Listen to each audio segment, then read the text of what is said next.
All right, YouTubers, we're going to be doing a brake job on a 2018 Jeep Renegade. This is the Latitude Edition, and we're going to be replacing the brakes and the rotors. So let's get into this. All right, so the first thing that you want to do before you jack up your vehicle in the air, what you want to do is just brake free your lug nuts. So your 5 lug nuts, you just want to turn them like a quarter of a turn. And that's it, just to get them loose. So when you jack it up in the air, you can take them off with ease because this tire does spin. All right, so the next thing that we want to do is we want to take off the screw. It's just a set screw. And this is an Allen head. It'll be an M6, so it's the metric 6. And go ahead and take this off. Okay, and that is what it will look like when you take it out. All right, so the first thing that we want to do is we want to take these bolts out here. These are your bolts for your slide on your caliper. And so you'll have the upper one here, and you also have the lower one right there. Now, these are a 14mm socket, so go ahead and take these out. All right, so now that you got these removed, you can go ahead and grab a hold of your caliper here, and then we're going to go ahead and rock it back and forth and just take this whole thing right off. Okay, so just go ahead and set that off to the side right there. All right, so the next thing that we want to do is we want to go ahead and take out this top bolt, and then I'm going to show you something new that I like to do. We'll go ahead and just loosen the bottom bolt. Now, this particular bolt is called an E-Torx, and it's a E20 is the size of it. And if you look here, let's see if I can zoom in on it. There you go. So that's an E20, and that is what it's going to look like. So go ahead, and if you don't have one of these, go to your local auto parts store. You can order them on eBay. You can order it on Amazon. They're not that expensive. And then go ahead and take out this bolt on the top. All right, so the reason I like to take out the top bolt and then just loosen the bottom bolt is that you can swing the whole caliper assembly down out of the way, so you can change the brakes here. It makes like a little shelf, and you can still take out your rotor. So let's go ahead and take your rotor out at this time. There you go. All right, so what we're going to do is we're going to replace the brake pads. And if you notice, look at the thickness of that. And then also on this is really bad. So now what we can do is we can go ahead and remove both the brake pads. One's here, one's here.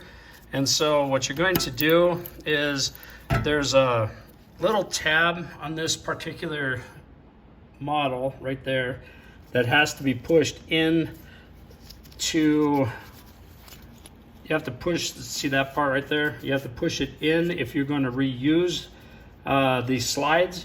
If you're not going to reuse the slides and you have new ones, then who cares? Just go ahead and push it out, because we're just going to throw them away.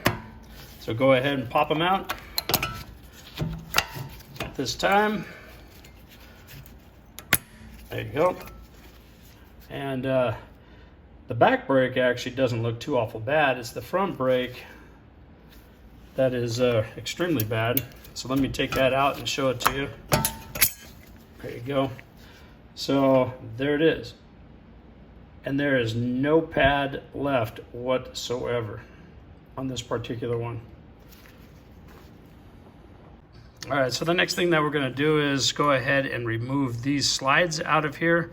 And this one over here, same thing. Just go ahead and pull them out. Just like that. And the new ones are just gonna fit right back in. So it's gonna look just like this. And you're just gonna slide them back in place, pop them in. There you go. So just make sure they're seated all the way back. Just like that. And then you also want to do the other side. All right, so I like to take a little bit of this grease. It's made just for the brakes, and then put them on the inside. Let me show you here real quick. And then what you're gonna do is just put a little bit right on the inside here where the actual brake pad slides, right there. And that's it. You don't want to put it anywhere else. You do not want grease to get onto your brake pad at all. All right.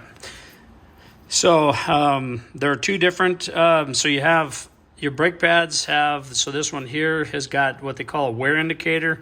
So as your pad gets down closer to this piece of metal right here, it starts to wear on the rotor, and then it starts making your squealing sound. So that is the wear indicator. That way you know you're about ready to change your brakes.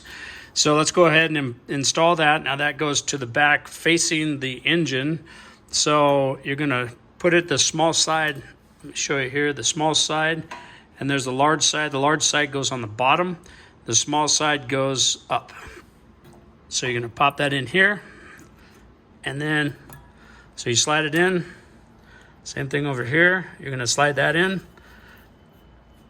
and there you go. So that's one side. And then what you're gonna do is take your other side. This one does not have a wear indicator. So then what you're gonna do is, same thing, you're gonna slide this dude in here, and then same identical thing. You're going to push this in on this side, and then you've got to push it up here on the other side. So I will show you this here. Actually, I got it, never mind.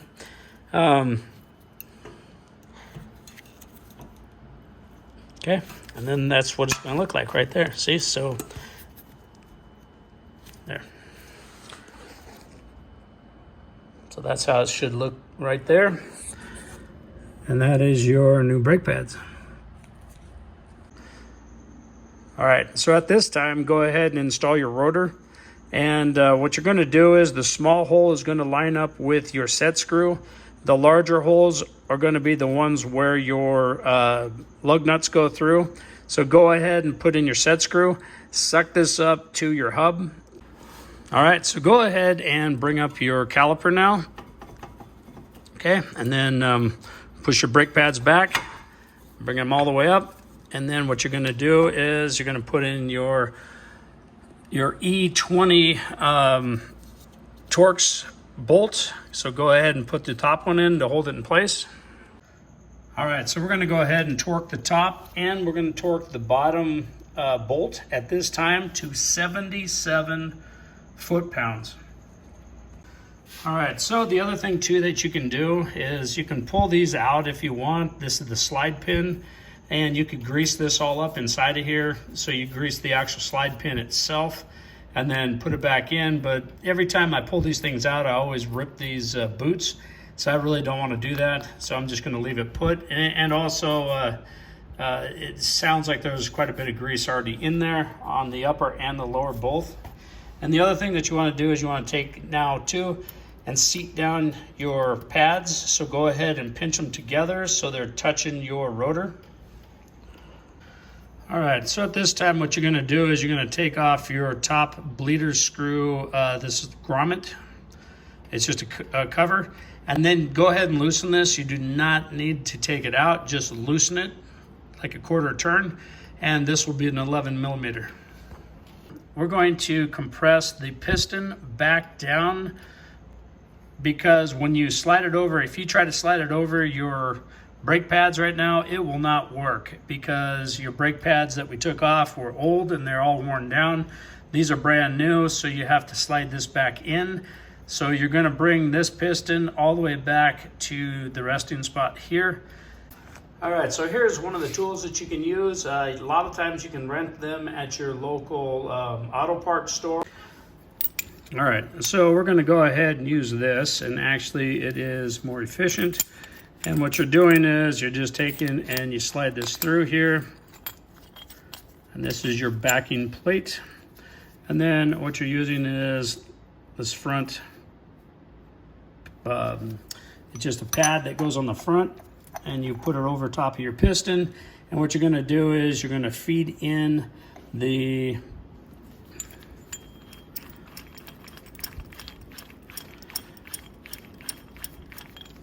so what you're gonna do is you're just gonna feed it in here, and you want the curved side going up. So you're just going to feed this in, and then you're going to lock it in. There's little holes that you can align here, and they kind of lock in place. Okay, and then what you want to do is you want to add tension. So we're going to back out right here, and then we'll get some tension on that. All right, and so one of the easiest ways to do it is to take and after this is seated up, what you want to do is you're just going to take and use this. So we're going to go and start to add pressure onto the piston. Now the other thing that you want to do too is put a rag, a box, something underneath there to catch the fluid, because you are going to lose a little amount of brake fluid, and that's just normal. So you're going to have to get that so it, you know, you can don't make a huge mess. So as you're squeezing it in, the brake fluid's coming out. If there's tension still on it, when you start to, it should be pretty easy to push back in. If there's tension on it, then open up your bleeder screw a little bit more. If there's still tension on it, this might be seized up, your piston, so then you may need to replace your brake caliper. Now, some of these have to, as you're twisting it, it has to spin the piston, but the thing is, on this particular brand, the Jeep Renegade, you do not have that. It just slides in straight. It doesn't need to twist. So just keep on going. If you watch it, it's pushing it in. And you'll know when you bottom out because it'll stop. It won't go any further.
Okay, there we go. Now that is bottomed out, so you can't go any further. So let's go ahead and tighten up your bleeder screw on the back, on the excuse me, on the back side. Okay, so go ahead and tighten it. There you go. Before you release the pressure off of here. Now go ahead and take this the piston tool. Take that off. All right, so now what you want to do is you want to go ahead and clean this, clean it up. I'm using the AMSOIL brake and parts cleaner. And what you're going to do is you don't want all this brake fluid dripping down around your brand new rotor and brakes and all that stuff. So what you want to do is just go ahead and shoot it down. And, you know, go ahead and you can either wipe it off or it'll dry up. Either way, it doesn't make a difference. But you know, it does take away all the excess brake fluid. All right, so now that your brake caliper is cleaned up, it is all set and ready to go, back in place, and it should slide right over, and then you'll probably need to push in on the brake slides. So go ahead and slide in on the brake slides on both sides while you're putting it in here. And there you go. So now it's put back in place. So you can go ahead and start installing the screws on the back side. One on the top, one on the bottom. All right, so these bolts here, this is for your slide bolt. This is 20 foot-pounds for the slide bolts. All right, so the next thing we're going to do is we're going to bleed the brakes. And so we're starting on the passenger side. And so what we're going to do is, unless you have a brake bleeder, the vacuum kit itself, you will need a second person, which that's what we're going to do. And we'll have a second person here. And what they're going to do is they're going to get in the driver's seat, and you're going to tell them to pump the brakes. And as they're pumping the brakes, you tell them to hold it. And that means they're going to push the brake pedal down to the floor and just hold it and not release it. And then you're going to open up the bleeder screw and release the air out. All right, and so then after you release all the air out of the system, then you close off the bleeder screw again, and then you can tell the person to release the brake. So one of the easiest ways that I've found to do this is just to get a clear tubing, stick on the end here, because if you don't, you'll have, this thing actually will shoot brake fluid all over the place. You'll have a big mess that you're gonna have to clean up afterwards. It's not fun. So anyways, so what we're gonna do is just get an open end, box end wrench, and then we're gonna tell the guy to go ahead and pump the brakes.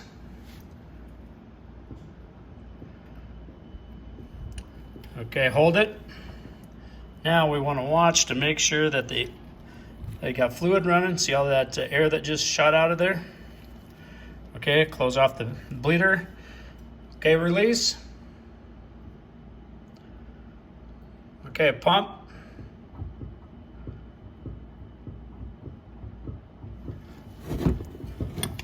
Okay, hold it.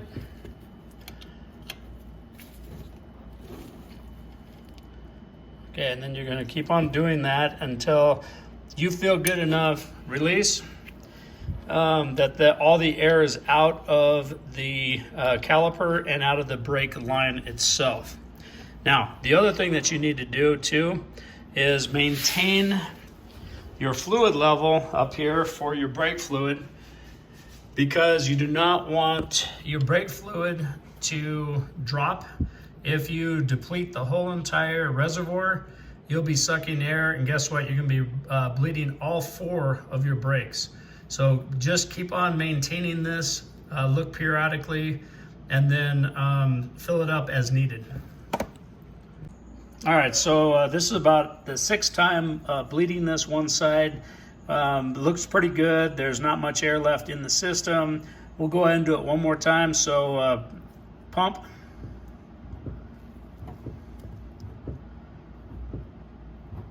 Okay, hold it.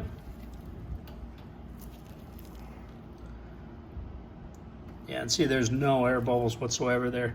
So we're good on this side, and now we can move over to the left side or driver's side and do the same identical thing. So what you're gonna do is just get it good and snug. You want it tight, but not over tight. But anyways, now you're done with this side. We'll move over to the other side. All right, so the last thing that you're gonna do is, after you tighten down your bleeder screw, put back your cap. And then what you wanna do is just take some of this brake fluid cleaner. So brake and parts cleaner. And then what I always do is just shoot it down. It just cleans up all any extra brake dust. It gets off that brake fluid. All right, so the final step is to get your rim and tire on. And once you got it on, you want to torque this down. So go ahead and take and torque down for the manufacturer's specification from Jeep. It's 90 foot-pounds. So go ahead and torque your lug nuts, but you want to do it in a crisscross pattern. So go from here to here, from here to here, down to here. Ran me basically $300 out the door. So now you can get better grade rotors, you can get drilled slotted, you can get better quality brake pads.